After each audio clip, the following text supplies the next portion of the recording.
Hi అండి, welcome to our channel. ఆంధ్రప్రదేశ్లో ఉన్నటువంటి అర్హులైన పిల్లలందరికీ కూడా మిషన్ వాత్సల్య స్కీమ్ కింద ప్రతి నెల కూడా ఆర్థిక సాయం 4,000 రూపాయల వరకు ఇవ్వబోతున్నట్లు ఏపీ ప్రభుత్వం కీలక ప్రకటన అయితే చేసిందండి. ఈ 4,000 రూపాయలు కూడా ఎవరికి ఇస్తారు, మిషన్ వాత్సల్య పథకానికి ఎవరు దరఖాస్తు చేసుకోవాలి, ఎలా దరఖాస్తు చేసుకోవాలి, ఎక్కడికి వెళ్ళి దరఖాస్తు చేసుకోవాలి, అలాగే ఈ స్కీమ్ కి దరఖాస్తు చేసుకోవడానికి కావాల్సిన పత్రాలు ఏమిటి, దీనికి సంబంధించి పూర్తి వివరాలన్నీ కూడా ఈ వీడియోలో చెప్తానండి.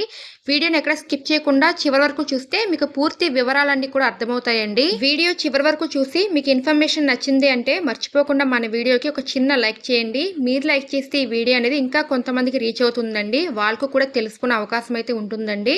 అలాగే కొత్తగా ఎవరైనా మన ఛానల్ని చూస్తున్నట్లయితే ప్లీజ్ ఛానల్ని కూడా సబ్స్క్రైబ్ చేసుకోండి. ఆంధ్రప్రదేశ్లో ఆర్థికంగా వెనుకబడిన కుటుంబాలు, అనాథలు మరియు ప్రత్యేక పరిస్థితుల్లో ఉన్న చిన్నారులకు భరోసా కల్పించేందుకు ప్రభుత్వం ఏపీ మిషన్ వాత్సల్య స్కీమ్ ను అమలు చేయబోతుందండి.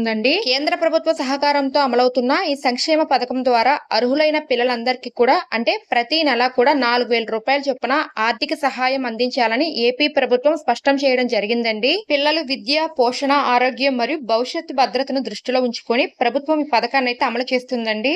ముందుగా పథకం పేరు చూసుకున్నట్లయితే మిషన్ వాత్సల్య పథకం 2026 అండి. అమలు చేస్తున్న ప్రభుత్వం ఆంధ్రప్రదేశ్ ప్రభుత్వం మరియు కేంద్ర ప్రభుత్వం అమలు చేస్తున్నాయండి. లబ్ధి ప్రతి నెల కూడా 4,000 రూపాయలు అయితే ఇవ్వబోతున్నారండి. అంటే ప్రతి 6 నెలలకు ఒకసారి బ్యాంకు ఖాతాలు అయితే వేస్తారనమాట. అంటే 24,000 రూపాయలు అయితే ఇవ్వబోతున్నారండి ప్రతి నెల. అంటే 4,000 రూపాయలు 6 నెలలకు ఒకేసారి ఇస్తారనమాట. మొత్తంగా కూడా 24,000 అయితే వేయబోతున్నారండి. అలాగే సంవత్సరాన్ని చూసుకుంటే 48,000 అయితే వస్తాయి అనమాట. 48,000 రూపాయలు కూడా డైరెక్ట్ గా బ్యాంక్ ఖాతాలోనే జమ చేయబోతున్నారండి. వయసు కూడా ఎంత ఉండాలి అంటే 18 సంవత్సరాల లోపున్న పిల్లలకైతే ఈ స్కీమ్ అయితే వర్తిస్తుందండి. దరఖాస్తు విధానం కూడా ఆఫ్లైన్ లోనే దరఖాస్తు అయితే చేసుకోవాలన్నమాట. ఎక్కడికి వెళ్లి దరఖాస్తు చేసుకోవాలి, దరఖాస్తు చేసుకోవడానికి ఏమేమి కావాలనేది కూడా ఈ వీడియోలో చెప్తానండి. ముందుగా మిషన్ వాత్సల్య పథకం అంటే ఏంటి అంటే, మిషన్ వాత్సల్య పథకం అనేది పిల్లల సంక్షేమం కోసం కేంద్ర ప్రభుత్వం రూపొందించిన పథకం అండి. దీన్ని రాష్ట్ర ప్రభుత్వాలు కూడా అమలు చేస్తున్నాయి అన్నమాట. కుటుంబ సహాయం ఏమీ లేకుండా జీవిస్తున్న పిల్లలకు ఆర్థిక భరోసా కల్పించడం, అలాగే వారి విద్య కొనసాగించేందుకు సహకరించడం, సరైన పోషణ కూడా అందించడం ఈ పథకం యొక్క ప్రధాన లక్ష్యం అండి. ముఖ్యంగా ఆంధ్రప్రదేశ్ లో ఈ పథకాన్ని మహిళా మరియు శిశు సంక్షేమ శాఖ ICDS విభాగం ద్వారా అమలు చేస్తున్నారండి. ఈ పథకానికి ఎవరు అర్హులు అంటే ముఖ్యంగా అనాథ పిల్లలండి, అలాగే తల్లిదండ్రుల్లో ఒకరిని కోల్పోయిన పిల్లలు, ప్రాణాంతక వ్యాధులతో బాధపడుతున్న తల్లిదండ్రుల పిల్లలు అన్నమాట. అలాగే యాసిడ్ దాడి బాధితుల పిల్లలు, విడాకులు పొందిన తల్లిదండ్రుల పిల్లలు, ప్రకృతి వైపరీత్యాల వల్ల తల్లిదండ్రులు కోల్పోయిన పిల్లలకు ఈ పథకం అయితే వర్తిస్తుందండి. ముఖ్యంగా ప్రభుత్వ పాఠశాలలో లేదా ప్రభుత్వ కళాశాలలో చదివే విద్యార్థులకు ఎక్కువ ప్రాధాన్యత అయితే ఇస్తారండి. ఆదాయ పరిమితి గ్రామీణ ప్రాంతంలో 72,000, పట్టణ ప్రాంతంలో 96,000 వరకు అయితే ఉండాలండి. మిషన్ వాత్సల్య పథకానికి దరఖాస్తు చేసుకోవడానికి అవసరమైన పత్రాలండి. అన్ని పత్రాలు కూడా క్లియర్ గా ఉండాలన్నమాట. అవసరమైతే గెజెటెడ్ అధికారితో ధృవీకరణ కూడా ఉండాలండి. ముందుగా అయితే డేట్ ఆఫ్ బర్త్ సర్టిఫికేట్ అండి, అంటే పిల్లల వయసు నిర్ధారణ కోసం అండి. ఆదాయ ధృవీకరణ పత్రం, అలాగే కుల ధృవీకరణ పత్రం అండి. అవసరమైతే కుల ధృవీకరణ పత్రం కూడా కావాలన్నమాట. ఆదాయ ధృవీకరణ పత్రం అయితే కుటుంబ వార్షిక ఆదాయం ప్రూఫ్స్ కోసం కావాలన్నమాట. అలాగే ఆధార్ కార్డ్ అండి. పిల్లలు మరియు పిల్లల తల్లిదండ్రులు అలాగే సంరక్షకులది కూడా ఆధార్ కార్డ్ అయితే కావాలండి. అలాగే ration card, bank pass book అండి, అంటే డైరెక్ట్ గా అమౌంట్ అనేది ట్రాన్స్ఫర్ చేస్తారు కాబట్టి బ్యాంక్ పాస్ బుక్ కూడా కావాలండి. అలాగే పాస్పోర్ట్ సైజ్ ఫొటోస్ అనమాట, అంటే రీసెంట్ గా దిగిన ఫొటోస్ అయితే కావాలండి, అంటే తాజా ఫొటోస్ అయితే కావాలన్నమాట. ఇంకేమైనా పత్రాలు అడిగితే గనక దానికి సంబంధించి మీ దగ్గర ఏమైనా సర్టిఫికేట్స్ ఉంటే అవి చూపించండి. మెయిన్ గా అయితే ఇవేనండి. ఒకవేళ అవసరమైతే ఏదైనా అడిగితే చూపించండి మీ దగ్గర ఉంటే. ఎప్పటి నుంచి దరఖాస్తు చేసుకోవాలి అంటే ఇప్పటికే దరఖాస్తులు తీసుకోవడం స్టార్ట్ అయిందండి. ఒకవేళ మీ దగ్గరలో ఉన్నటువంటి అంగన్వాడీ కేంద్రానికి వెళ్లి అక్కడ అడగండి, ఈ దరఖాస్తులు తీసుకుంటున్నారు అంటే మీరు వెంటనే కూడా దరఖాస్తు అయితే చేసుకోండి. ఈ స్కీమ్ కి ఎలా దరఖాస్తు చేసుకోవాలి అంటే మీకు దగ్గరలో ఉన్న అంగన్వాడీ కేంద్రానికి అయితే ముందుగా వెళ్ళండి, లేదంటే ICDS ప్రాజెక్ట్ కార్యాలయం లేదా CDPO కార్యాలయానికి అయితే వెళ్ళాలన్నమాట. అంటే మీ మండలంలో ఉంటుంది కాబట్టి ICDS ప్రాజెక్ట్ కార్యాలయం కానీ CDPO కార్యాలయంకి అయితే వెళ్ళాలి. ముందుగా అయితే అంగన్వాడీ కేంద్రానికి వెళ్లి అడగండి. అలాగే దరఖాస్తు ఫామ్ తీసుకొని దానికి వివరాలన్నీ కూడా కరెక్ట్ గా ఫిల్ చేయండి. అంటే మీ details, date of birth details, Aadhaar card details ఇవన్నీ కూడా ఉంటాయి కదండి, అవన్నీ కూడా కరెక్ట్ గా ఫిల్ చేయండి. మీరు ఫిల్ చేసిన అప్లికేషన్ ఫామ్ కి దానికి అవసరమైన పత్రాలన్నీ కూడా జత చేయండి. అంటే ఇప్పుడు చెప్పాను కదండి ఏమేం పత్రాలు అవసరం అవుతాయి అని, అవన్నీ కూడా దీనికి జత చేయండి. మీరు ఫిల్ చేసిన అప్లికేషన్ ఫామ్ ని ఒకసారి చెక్ చేసుకోండి. ఏమైనా మిస్టేక్స్ ఉంటే మళ్ళీ కరెక్ట్ చేసుకోండి.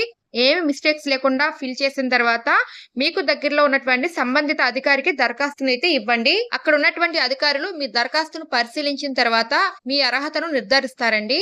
ఎంపికైతే ప్రతి 6 నెలలకు ఒకసారి నేరుగా మీ బ్యాంకు ఖాతాలో డబ్బు అనేది జమ అవుతుందన్నమాట. అంటే ప్రతి నెలకు కూడా 4,000 రూపాయలు కదా, అలాగా 6 నెలలకు ఒకసారి డబ్బులు అనేవి బ్యాంక్ ఖాతాలో డైరెక్ట్ గా ట్రాన్స్ఫర్ చేస్తారండి. దరఖాస్తు చేసుకున్న తర్వాత లబ్ధిదారుల ఎంపిక ఎలా జరుగుతుంది అంటే సంబంధిత అధికారులు దరఖాస్తులను చెక్ చేస్తారండి. కుటుంబ పరిస్థితి, పిల్లల అర్హత, ఆదాయ ప్రమాణాలు మరియు ప్రభుత్వ నిబంధనలకు ఆధారంగా తీసుకొని తుది ఎంపిక అయితే చేస్తారండి. ముఖ్యంగా ప్రభుత్వ పాఠశాలలు మరియు ప్రభుత్వ కళాశాలలో చదువుతున్న పిల్లలకు ఎక్కువ ప్రాధాన్యత ఇస్తారండి. వాళ్ళకైతే ఎక్కువ అవకాశం అయితే ఉంటుందండి. మెయిన్ గా దరఖాస్తు చేసుకునే ముందు గుర్తుపెట్టుకోవాల్సినవి అన్ని పత్రాలు కూడా తాజావి కావాలండి. మెయిన్ గా బ్యాంకు ఖాతా అయితే యాక్టివ్ గా ఉండాలన్నమాట. ఎందుకంటే మీకు డైరెక్ట్ గా బ్యాంకు మీ ఖాతాలోకి జమ చేస్తారు కాబట్టి అమౌంట్ అనేది అది యాక్టివ్ గా ఉండేలా చూసుకోండి. అలాగే మీ ఆధార్ డీటెయిల్స్ కూడా కరెక్ట్ గా ఇవ్వండి. మీ డీటెయిల్స్ అన్ని కూడా కరెక్ట్ గా ఉంటే దరఖాస్తు చేసుకునేటప్పుడు మీ దరఖాస్తు ఫామ్ అనేది తీసుకుంటారండి. ఒకవేళ ఏదైనా తప్పు ఉన్నట్లయితే రిజెక్ట్ చేస్తారనమాట. కాబట్టి ముందుగానే అవన్నీ చెక్ చేసుకోండి. చెక్ చేసుకున్న తర్వాత దరఖాస్తు అయితే చేసుకోండి. ఈ మిషన్ వాత్సల్య పథకానికి దరఖాస్తు చేసుకోవడానికి సాధారణంగా సంబంధిత అంగన్వాడీ కేంద్రం మరియు ICDS ప్రాజెక్ట్ కార్యాలయం లేదా CDPO కార్యాలయం ద్వారా తీసుకోవచ్చు అనమాట. అంటే అప్లికేషన్ అయితే అక్కడ చేసుకోవచ్చు అనమాట. ఆన్లైన్ దరఖాస్తులు అందుబాటులో ఉంటే అధికారిక వెబ్సైట్ లో ప్రకటించడం జరుగుతుందండి. ప్రస్తుతానికైతే అంగన్వాడీ కేంద్రంలో గానీ ICDS ప్రాజెక్ట్ కార్యాలయం లేదా CDPO కార్యాలయంలో దరఖాస్తు అయితే చేసుకోవచ్చు అనమాట.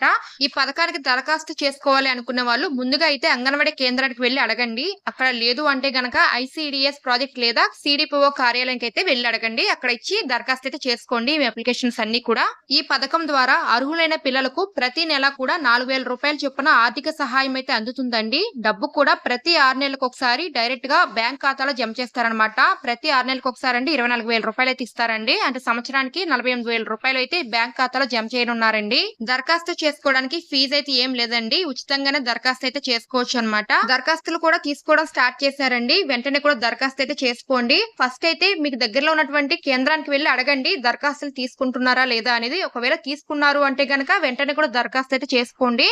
లేదంటే కొన్ని ఊర్లో కొంచెం టైం అయితే పడుతుంది అనమాట. ఒకసారి తెలుసుకొని దరఖాస్తు అయితే చేసుకోండి. దరఖాస్తులు తీసుకోవడానికి టైం ఉంది అంటే గనక ఈ లోపు దానికి కావాల్సిన పత్రాలన్నీ కూడా రెడీ చేసి పెట్టుకోండి. ఇదండి ఏపీ ప్రభుత్వం మిషన్ వాత్సల్య పథకం కింద అర్హులైన పిల్లలకు ప్రతి నెల కూడా 4,000 రూపాయల చొప్పున ఆర్థిక సహాయం అందించాలని నిర్ణయించిందండి. ఈ వీడియోని ఇంకెవరికైనా షేర్ చేయండి. ఎందుకంటే వారు కూడా తెలుసుకునే అవకాశం అయితే ఉంటుంది. వాళ్ళకు కూడా కొంచెం హెల్ప్ అయ్యే అవకాశం అయితే ఉంటుందండి. ఎవరైనా అర్హత కలిగి ఉన్నట్లయితే వెంటనే కూడా దరఖాస్తు అయితే చేసుకోవడానికి అవకాశం అయితే ఉంటుందండి. దీని గురించి ఇంకేమైనా డౌట్స్ ఉంటే కామెంట్ చేయండి. ఖచ్చితంగా రిప్లై ఇస్తానండి. అండ్ మర్చిపోవద్దండి, వెళ్లే ముందు ఈ వీడియోకి ఒక చిన్న లైక్ చేసి వెళ్ళండి. మీరు లైక్ చేస్తే ఈ వీడియో అనేది ఇంకా నలుగురికి షేర్ అవుతుందండి. అండ్ నాకు కూడా కొంచెం సపోర్టింగ్ గా ఉంటుందండి. ఇలాంటి గవర్నమెంట్ అప్డేట్స్ కోసం మన ఛానల్ ని ప్లీజ్ సబ్స్క్రైబ్ చేసుకోండి.